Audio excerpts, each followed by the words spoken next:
Welcome to the kitchen. Hey, y'all. Thank you for joining me. We're excited. This is one of my favorites. Okay. Have y'all heard of Black Twitter? Absolutely. We stand Black Twitter. We are Black Twitter. The reason I ask you that is because I have this friend, and she asked me where she could find Black Twitter. And I think she thought it was an app. Destination. And, you know, my response was sort of like, you know, Black Twitter will find you. If you can't find Black Twitter, leave it be. Black Twitter is the look you give another black person when a white person says something crazy. That's right. Oh my God. But on a an black app. person you don't even know. That's But on an app, right? That is It's a nod. perfect. It's so good. It's so good. We took it and like made it ours. I feel like we do that for everything. Yes. Like it's so powerful. It's very powerful.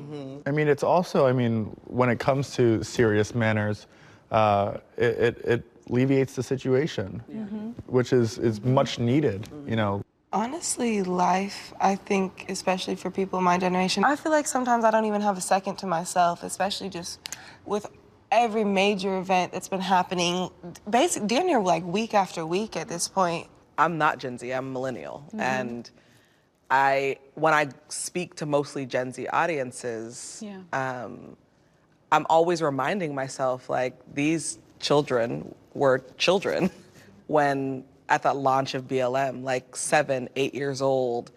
Gen Z sees everything. I think our generation is very hyper aware. When they say ignorance is bliss, I really feel that being a Gen Z person. You don't have that. You don't have the ignorance. It's at our fingertips. You can see what's happening in the world through every screen that you can imagine. And that's overwhelming. But it's also necessary and beautiful. Social media has, in all the amazing ways, allowed for these conversations to become global. It's nice to have a space where the whole goal is to uplift you. It's also therapeutic. You know, when I was out last summer in New York City, I've documented everything. I mean, these tools that we have, being Gen Z and millennials, are perfect for changing our narrative. But how do you change the narrative now? I mean, you're Gen Z leaders, right? Where do we go? He's running for office. Yeah, that I where- mean, Black where Lives Matter. I'm not kidding. Is that where you go? Peaceful, beautiful, like joyous protest. Which is your And- right. Exactly, yeah.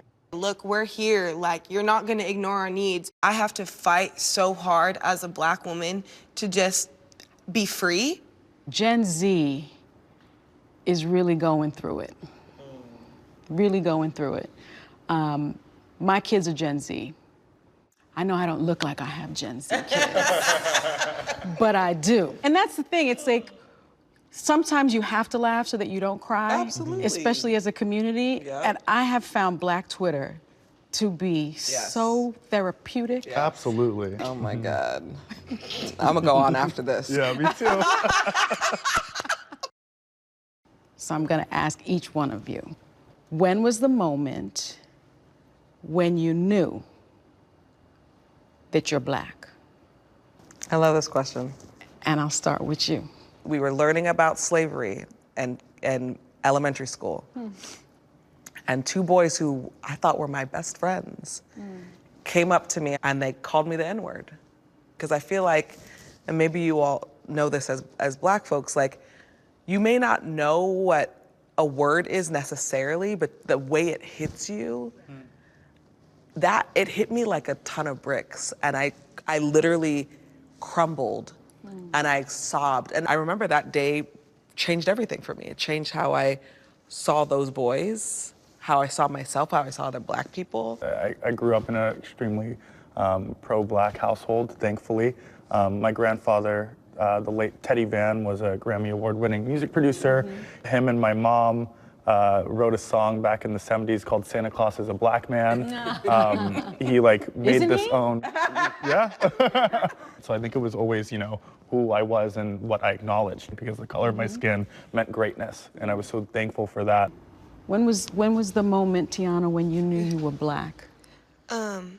So it was a little bit different for me. My mom is white. I saw my dad on the weekends, but there was never black people at my schools. But it was definitely in elementary school because just everybody treats you as other. Yeah. Like you're other, you're black, you're dirty, you smell bad, you should straighten your hair. And it's like, it's crazy. And I'm like, why do none of these people like me? Because you know racism at a very young age, because it's not born, it's taught, but it's taught from the moment that you're brought into this world. Yeah.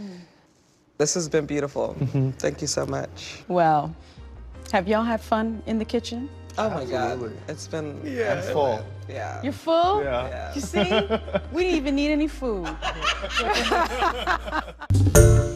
Hi everyone, George Stephanopoulos here. Thanks for checking out the ABC News YouTube channel. If you'd like to get more videos, show highlights, and watch live event coverage, click on the right over here to subscribe to our channel, and don't forget to download the ABC News app for breaking news alerts. Thanks for watching.